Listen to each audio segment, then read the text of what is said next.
Hi, my name is Rebecca Ruber, and I'm here with Bob Arum, the CEO of Top Rank. Thank you so much for speaking with me, Bob. My pleasure. I'm assuming you're super excited that we're finally back at 100% capacity. Finally, we can have more fans on the stage, hopefully bring some more energy to our next coming fights, right? Yeah, well, this is sort of interesting because when we started the bubble a year ago, our first main event fighter was Shakur Stevenson. And now we're out of the bubble, and as far as I'm concerned, the pandemic's behind us, and Shakur Stevenson is doing the first fight for us here in Nevada where we had 100% capacity. I think we could say we've come full circle. Yeah, that's right. So it's been a tough year. It has for all of us. So I'm from New Jersey, so I have to ask you, is there any future plans on having any fights coming up in Madison Square Garden or the Hulu Theater? Well, definitely we're talking to Madison Square Garden because they're back at full capacity, and we hope September, October, as well as later in the year, to do events at Madison Square Garden. Fingers crossed everything goes as planned. I'm really excited for those shows. So I was doing some research and I came across a couple of interviews where you had plenty of compliments about Shakur Stevenson, understandably so.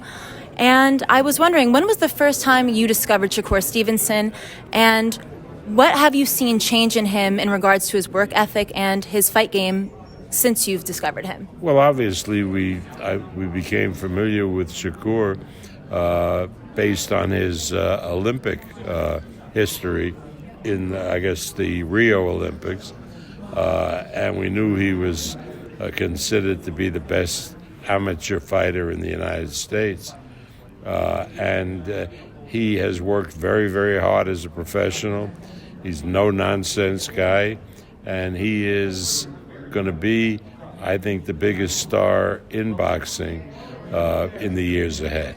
My next question was going to be, do you think in the next few years he's going to be a household name? So I think... Well, again, you can't really determine whether it's the next 2 years or the next 3 years, but I really believe, based on my experience promoting, like guys like Leonard and Tommy Hearns and Oscar De La Hoya, that he is going to be...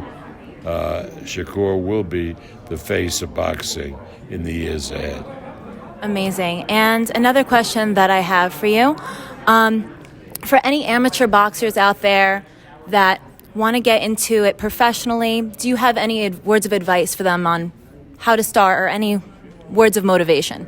Well, I think the important thing is for them to not look at amateur boxing as a joke, but something serious, and try to excel in amateur boxing, and then get themselves a good manager and a good promoter, and come into the pro ranks. It's very, very tough to do this on your own. Mm-hmm. And if you had one word to describe this Saturday's fight night, what would you use? Well, it's going to be really good. I'm very interested. I can't talk in one word, but it's very the kid from Africa, Namibia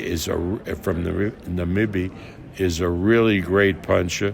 So Shakur got to watch out. And then the main event between Pedraza and Julian Rodriguez is sensational. You got Pedraza, who's really performed well at 135 and 140 and 130, and he's a seasoned vet, and he's fighting Julian Rodriguez, who's got nothing but knockouts on his record. So that's going to be a very interesting fight. Well, this is going to be a real test for Julian. I feel like this is going to be a huge fight for him. Do you think that he is going to be a threat to Pedraza? Well, again, that remains to be seen. I mean, I think the the sports books here are calling that fight a toss-up. And my matchmakers feel that it can go either way. So the question is, can Julian overcome this really experienced veteran fighter and go on to bigger things in the years ahead? Okay, well, thank you so much, Bob. I really appreciate you taking the time to talk to me. Again, my name is Rebecca Ruber, and this is Inside the Ring.